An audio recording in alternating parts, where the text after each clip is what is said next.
Il était une fois une mère porc et ses 3 porcelets. 3 frères ont la même taille. Ronds, roses, avec les mêmes queues drôles.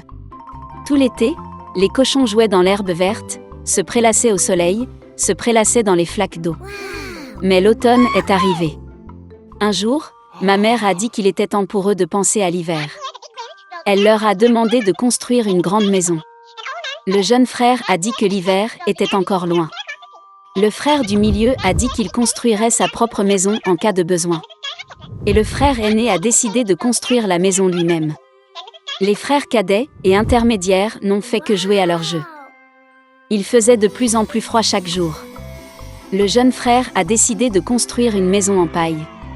Le frère du milieu pensait qu'il ferait très froid dans la maison au toit de chaume en hiver. Il a décidé de construire une maison à partir de brindilles et de brindilles. Le soir, leur logement était prêt. Ils étaient très fiers d'eux-mêmes et ne pouvaient pas se lasser de leur bâtiment. Maintenant, ils étaient libres et pouvaient faire ce qu'ils voulaient. Ils ont décidé d'aller voir leur frère aîné et de voir quel genre de maison il s'était construit. Le frère aîné était occupé à construire.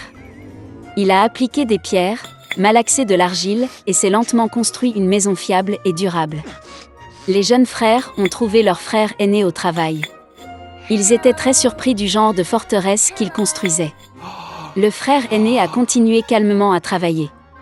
Les frères cadets et intermédiaires ont commencé à plaisanter et à rire de sa maison. Ils étaient tellement amusés que leurs cris résonnaient loin à travers la pelouse. Le frère aîné a demandé à se taire, car le loup pouvait les entendre. Les frères cadets et intermédiaires étaient encore plus amusés. Ils ont décidé que le frère aîné n'était qu'un lâche. Et les 2 braves frères sont allés se promener. En chemin, ils ont chanté et dansé, et quand ils sont entrés dans la forêt, ils ont fait un tel bruit qu'ils ont réveillé le loup qui dormait sous le pin. Le loup mécontent et affamé se rendit à l'endroit d'où provenaient les hurlements de 2 cochons stupides. Les frères marchaient joyeusement et parlaient de la facilité avec laquelle ils traiteraient le loup. Et soudain, ils ont vu un vrai loup vivant. Il se tenait derrière un grand arbre. Il avait des yeux très mauvais et une énorme bouche à pleines dents. Les frères étaient si effrayés que leurs queues minces tremblaient finement, finement. Le loup se prépara à sauter, il fit claquer ses dents et cligna de l'œil droit. Les porcs reprirent soudain leurs esprits, hurlant à travers la forêt, se précipitèrent pour s'enfuir. Soulevant des nuages de poussière, ils se précipitèrent chacun dans sa propre maison. Le jeune frère a couru vers sa hutte au toit de chaume et a claqué la porte devant le loup. Le loup grogna et demanda d'ouvrir la porte. Le jeune frère, par peur, ne put prononcer un mot. Puis le loup a commencé à souffler. Le toit léger s'est instantanément envolé de la hutte au toit de chaume. Le loup prit une profonde inspiration et souffla une seconde fois, et la maison en chaume vola dans toutes les directions. Le loup était ravi, claqua des dents et se jeta sur son jeune frère. Mais le cochon esquiva habilement et courut. Il a couru à la maison du frère du milieu. Les frères réussirent à s'enfermer et se regardèrent avec consternation. Le loup s'est fâché et a commencé à souffler. La maison est légèrement de travers. Le loup a soufflé une seconde, puis une 3e, puis une 4e fois. Mais la maison était toujours debout. Le loup prit une profonde inspiration et souffla pour la 5e fois. La maison a tremblé et s'est effondrée. Une seule porte resta quelque temps au milieu des ruines. Dans l'horreur, les porcelets se sont précipités vers la maison de leur frère aîné. Le loup a couru après eux. Il était sûr que cette fois les porcs ne le fuiraient pas. Les porcelets se sont rapidement précipités devant le grand pommier sans même le heurter. Et le loup n'a pas eu le temps de se retourner et a heurté le pommier, qui le recouvrait de pommes. Une pomme dure le frappa entre les yeux. Une grosse bosse sauta sur le front du loup. À ce moment-là, les frères cadets et intermédiaires ont réussi à pénétrer dans la maison du frère aîné et à verrouiller la porte. Le loup courut vers la porte, grogna et demanda d'ouvrir la porte. Les jeunes frères avaient très peur et ne pouvaient rien dire en retour. Et le frère aîné savait que lui et ses frères n'avaient rien à craindre dans une maison en pierre solide. Puis le loup a aspiré plus d'air et a soufflé dès qu'il a pu. Mais peu importe combien il a soufflé, pas une seule pierre n'a bougé. Et puis il a levé les yeux et a remarqué une grande et large cheminée sur le toit. Il monta prudemment sur le toit et commença à descendre le tuyau. Les cochons ont entendu un bruissement. Le frère aîné a immédiatement deviné quel était le problème. Il se précipita rapidement vers le chaudron, dans lequel l'eau bouillait, et en arracha le couvercle. Le loup descendit la pipe et tomba directement dans le chaudron. Ses yeux s'agrandirent sur son front.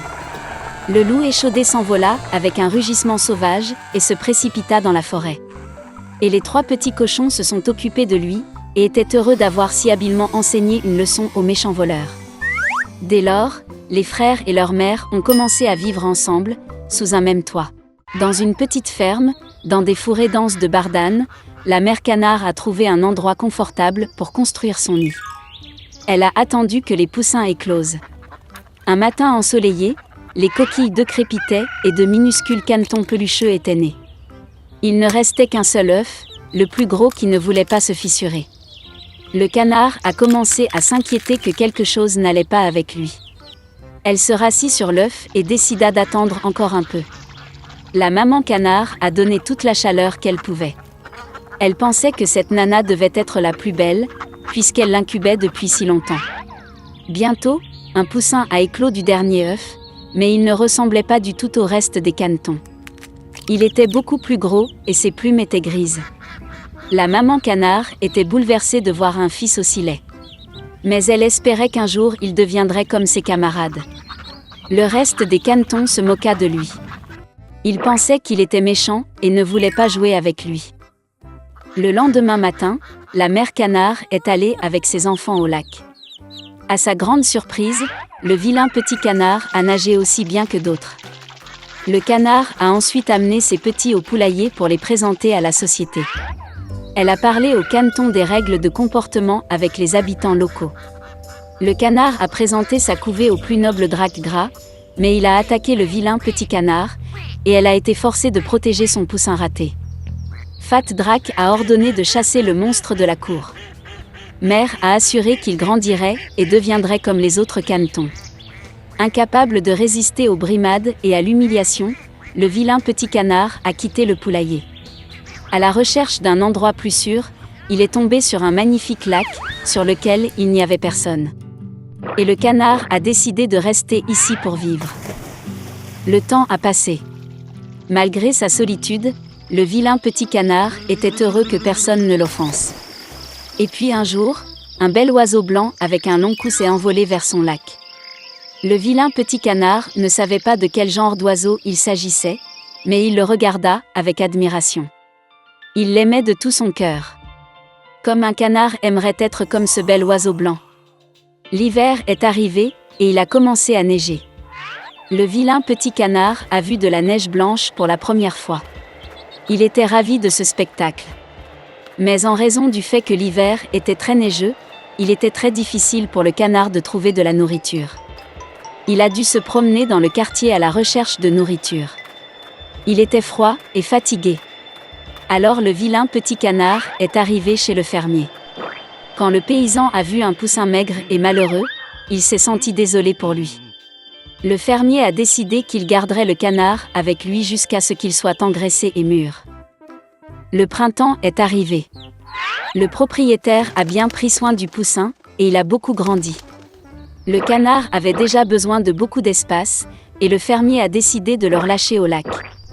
Debout sur la rive du lac, le vilain petit canard regarda son reflet dans l'eau. Et il ne pouvait pas en croire ses yeux, il ne pouvait pas se reconnaître et pensait qu'il y avait quelqu'un d'autre derrière lui. Et puis le canard s'est rendu compte que le merveilleux oiseau dans le reflet était lui-même. Pour fêter ça, il s'est débattu et a nagé sur tout le lac, d'un bord à l'autre. Et soudain, il vit le même bel oiseau blanc avec un long cou, qu'il avait vu une fois auparavant. Le vilain petit canard a décidé de nager plus près d'elle. Mais le bel oiseau n'avait pas peur, mais au contraire, elle a souri et a fait un clin d'œil, et ensemble ils ont nagé à travers le lac. Le vilain petit canard ne pouvait pas croire à son bonheur. En passant, un gros drac au bord du lac a dit qu'il n'avait jamais vu un si beau jeune cygne de sa vie. Quelle a été sa surprise quand il a découvert que le vilain petit canard qu'il avait jadis chassé du poulailler était un beau cygne. Il s'avère que le vilain petit canard était un cygne dès le début, un œuf est tombé accidentellement dans un nid de canard. Et quand le beau jeune cygne est rentré à la maison, tout le monde dans la cour de volaille a eu très honte de l'avoir offensé une fois à cause de son apparence.